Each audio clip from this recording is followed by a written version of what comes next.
surprising statements. One of the candidates has said that if they are re-elected, they will set up an independent London Drugs Commission to examine the benefits of cannabis legalisation.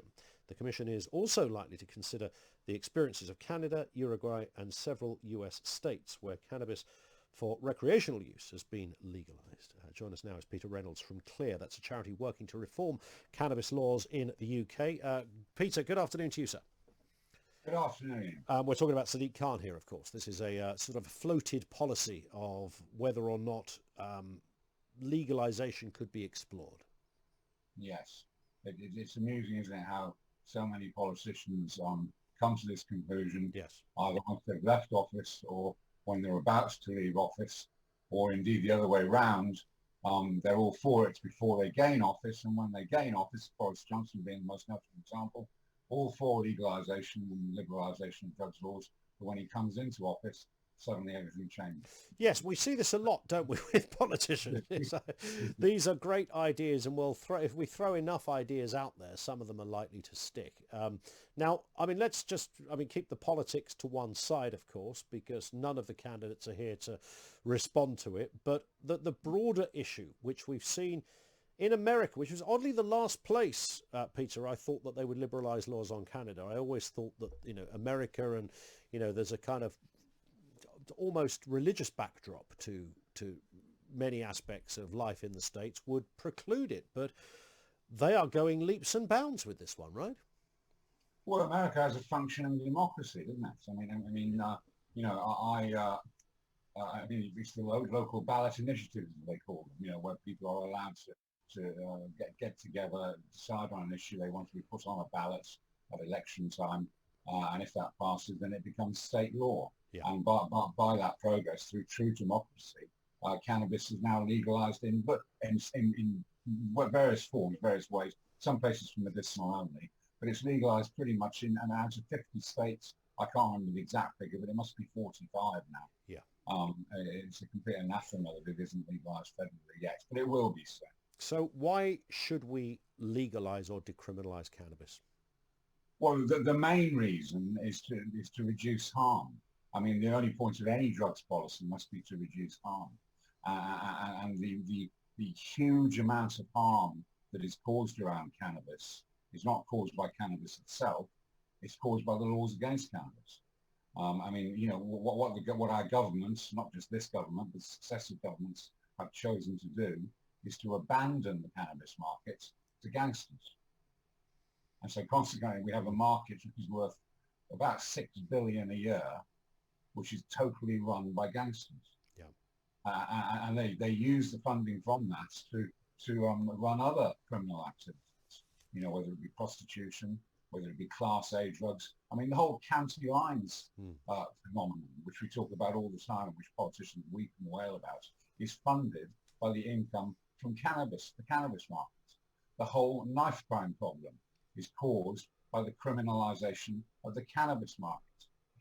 Children are groomed into county line services, typically by being offered a little bit of weed. So more cannabis than any other drug, would you say, Peter, across the board? Well, the cannabis market is 3 times the size of the Class A's market, if you like, the heroin. So it's the biggest market, right? Yeah, it's massively outnumbered. Yeah. The Class A market is more profitable, but the cannabis market is where the money is. And it's what organised crime uses to fund a lot of its other criminal activities. Sure. And it's totally insane. And we see this around. You can take evidence from anywhere else in the world. If you're on the side of prohibiting cannabis, keeping cannabis illegal, then you're on the same side as the gangsters. Yeah. And in terms of why governments haven't gone near this, as we said at the beginning, many of them, if they're asked there's always the kind of the catch question in the interview: have you ever smoked cannabis? Have you ever enjoyed a recreational drug? Those kind of things. So, as you said, sometimes it gets a little bit of discussion. But as far as I can recall, no government has ever got anywhere near seriously even considering this. And although I think I can see their reasons, I still find it unfathomable, because I'm pretty sure most people would probably endorse this policy. Well, twice as many people support the legalisation of cannabis as opposers. I mean, you know, the arguments that is put out, the argument that is always put forward is, oh, think of the children. Yeah. You know, well, you know, what people should do is look at history. You know, prohibition of alcohol in the USA in the 1930s was ended by a campaign that said, think of the children. Because if you really think about it, if you really want to think about the children, then what you need to think about are the gangsters who will sell the children anything and everything they want.